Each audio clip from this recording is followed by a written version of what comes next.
chapter 21, the Hermit. When he woke up the next morning, he was in a far better mood.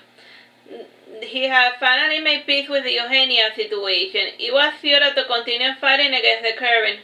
Eugenia was just not into him, and there was nothing he could do to change that fact.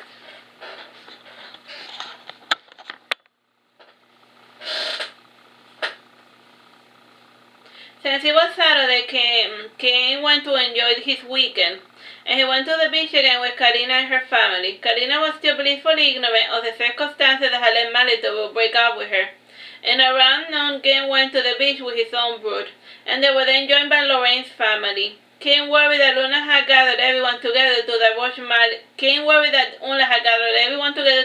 Malik's secret, and instead they had brought to Kain prospective mates. They all had a friend of a friend that was interested in dating him. Kain left the sandy shores to swim away from the situation. He wasn't in the mood to get to know so many unfamiliar faces. It was always stressful for him to meet new people, and he backfloated for an hour, and his peaceful tranquility was broken when he heard the lifeguard whistling at him. The lifeguard wasn't entering the water, but he was pitching a fit. Soon even his family was beckoning him to come back to shore. A fin passed by uncomfortably close to him, and man and shark looked at each other's side. Kain sighed wearily before returning to backfloating, and Bruno was the one who grew balls big enough to save Kain from the dangerous man-eating shark. He was followed by Uncle Gan, who swam with a knife in hand, and he would have made it to Kain, but he grew short-winded quickly, and he was just out of shape. Bruno swam swiftly through the shallow banks, and when he was just a feet away from Kain, the water got ridiculously deep. Bruno swam without having the safety net of the sand below, and he grabbed hold of Kain before swimming back to the shore. Family and friends took turns chastising Kain. It was a whale shark. A very small one at that. Whale sharks are filter feeders, and whale sharks don't bite humans, said Kain when he was finally allowed to speak. All right, everyone, false alarm, said Uncle Gay, short-winded.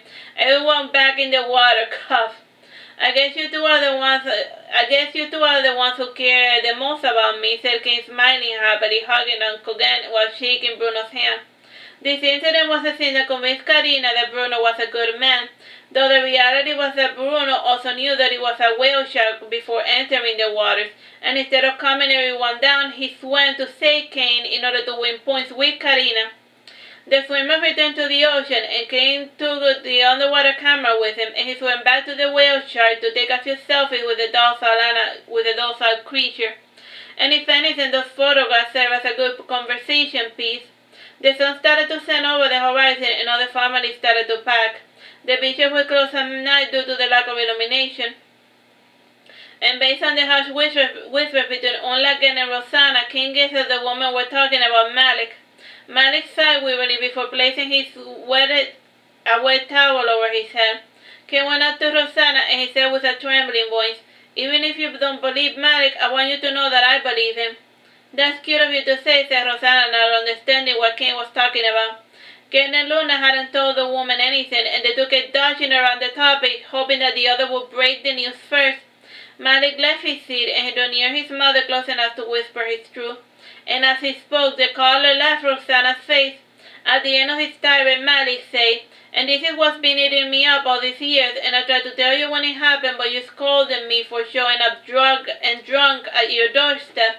And I tried telling Papa the truth, but he didn't understand why I was acting all traumatized. And when I told my grandpa about it, he told me to think of a better lie to explain to me why, what?" asked Carina, jumping into the conversation. Malik sighed wearily before whispering his truth, and the sky turned a deeper crimson, and the sun was almost completely gone. And Carina did not know what to do with Malik's truth, and back in high school she would throw herself into hysterics whenever Malik tried to explain himself back then. And all she wanted to do was forget about it, and Malik eventually attempted to do the same. And now, almost a decade later, Malik was staring at the past, and the families went their separate ways. And Kain was relieved that everything was out in the open, and Malik divulged his truth had set Kain free.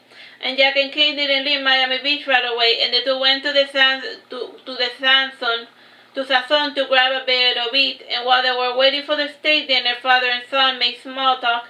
"So you didn't like any other girls?" asked Jan. "What girls?" asked Ken, completely oblivious. "Carina and some of the guys brought friends and cousins that were interested in dating you," said Jan. "If they were interested, why didn't they attempt a conversation?" said Ken, taking a piece of bread to munch on it. "It is funny, those dumb bitches were wondering the same thing about you," said Jack, giggling. "And have you ever picked up a woman, Kane?" "I had never found myself in a position where I had to pick up a woman," said Kane. "Lucky you," said Jack, pouting. "It isn't luck," said Kane. "It is called maintenance. If you ate better, and you worked out a few times a week, you wouldn't look so skeletal." "That is easier said than done, Kane," said Jack. Jack added, changing the subject. "So what's your type, Kane? Blonde, brunette, redhead?"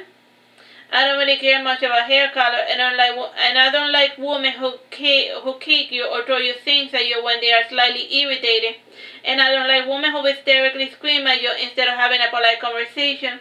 And I do not like women who always have to be the center of attention. And I do not like women who want you to guess what they're thinking," said Kane as he passed his index finger around his glass of champagne. "I didn't ask you about your personality preferences," said Jack, interrupting. "What I want to know is what type of woman are you physically attracted to?"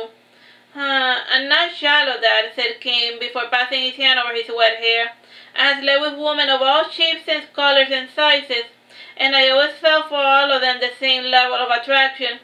The state came to create a distraction from the situation, and Jack, who was hungry for a change, munched on his meal with gusto, and the two ordered dessert, and during the break, Jack said, "That woman over there, would you bang her?" "That's an old hag, Dad," said Kate, grimacing when he saw the old woman.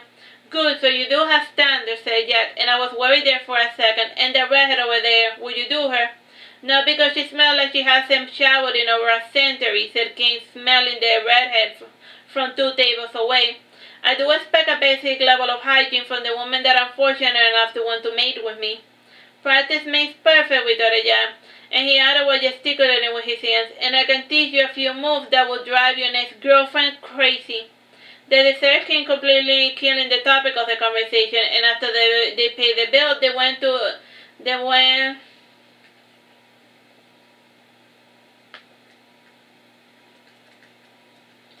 They drove back home. The following morning, Ken awoke when he heard a knocking on the front door, and he looked through the peephole, and there was a gift basket obstructing the view. "A package for Mr. Sanson from Mrs. Harris," said the delivery man. Ken swung the door open immediately, and he signed for the gift basket before taking it inside. When he opened the gift card, he was disappointed to discover that the gift basket was from Eunice Harris, Eugenia's stepmother. "Eugenia is finally going to rehab. Thank you for helping her grow as an individual, and we wouldn't have been able to do this without your constant nagging," read King. And he said to the letter, "I really didn't do anything. Eugenia decided to take charge of her life and out of her own free will. Though maybe me getting her ass kicked because of her addiction might have influenced her decision." Kane sat down to look through the massive gift basket, and there was clothing, obviously, and Eunice didn't like seeing Kane dressed like a hobo. And the first set of clothing was a beige shirt, baggy pants, and the other ensemble was a red vest, black pants, and cream combination. The final set being some beige crop pants and a black tank top with a skull. And Kane brought a scissor to remove the shirt tags, and the shirts were the only visual signifier that this outfit had been designed by Vivian Westwood. There was also cologne, 3 bottles of wine, gourmet chocolate, pastries, bath bombs, and a painting supplies. He put it away the food and clothing, and for his morning workout he wore the black tank top with the skull. He ran around the neighborhood for 40 minutes, and he stopped at a certain point when he grew short-winded.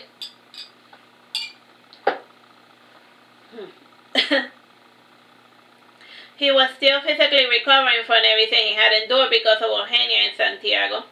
Cough. Eugenia was more trouble than she was worth, said King to himself, and I was loyal, and she rewarded my fidelity by running off with her enabler.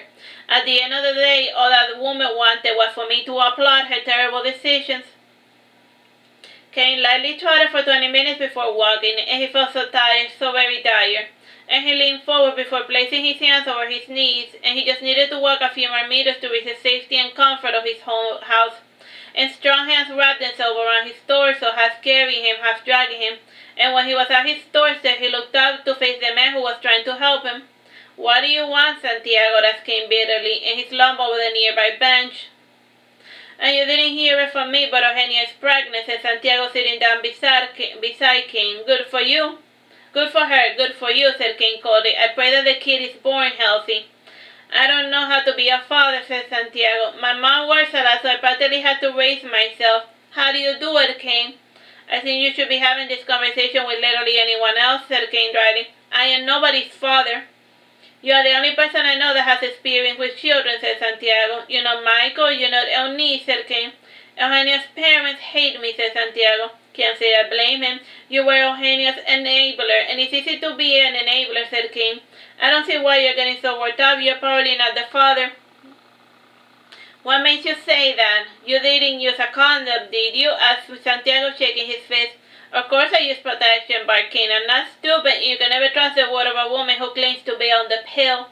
If you're so certain that you're not the father, and why is my paternity in question?" asked Santiago, starting to get angry. "If you truly love Eugenia, you wouldn't care that the child was not your own," said Kain. "That's easy for you to say," Kain protested Santiago, "and you never cared that Eugenia cheated on you because you were desperately lonely." "Is that what Eugenia thinks?" asked Kain. "Kinda," said Santiago, "and she has other theories about you, but this is the main one she likes. She just had to let you go, 'cause being with you just felt wrong, and a nice guy like you deserves a nice girl." "I had a nice girl, but she didn't want me," said Kain, clenching his fist, and he sighed wearily before adding, "But it is fine, I understand. My own mother didn't love me, so it doesn't surprise me that Eugenia wasn't able to love me." "Eugenia does love you, Kain. She truly does," said Santiago. "Even if you two are no longer a couple, she wants you to stay a part of her life." "And what about what I want?" yelled Kain, standing up. "And I'm always the one making all the compromises, and no one ever takes into consideration what I want, what I need." I'm so sorry, Kain," said Santiago. "You're sorry, Santiago? Fuck you," yelled Kain. "You do evil unto me, and then with a simple 'I'm sorry' you magically want for things to go back to normal. Well, fuck you, Santiago, and get out of my porch, and never go bother me again." Kain turned his back to Santiago as he started to fumble with the keys, and Santiago said, "Please, Kain, you had no reason to hate me. I wasn't the one who kidnapped you, and I wasn't the person who drugged you, and I wasn't the person who hurt you, and had I known that Orlando was going to overreact to my simple text message, I wouldn't have warned him about you." "You did punch me every chance you got," said Kain, sighing with frustration. Why isn't this stupid key working?"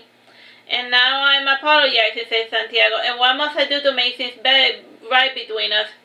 "I visit Camila's house on Tuesdays and Thursdays, and if you can take a break from whatever it is that you do for a living, they will truly appreciate your help," said Kain wearily.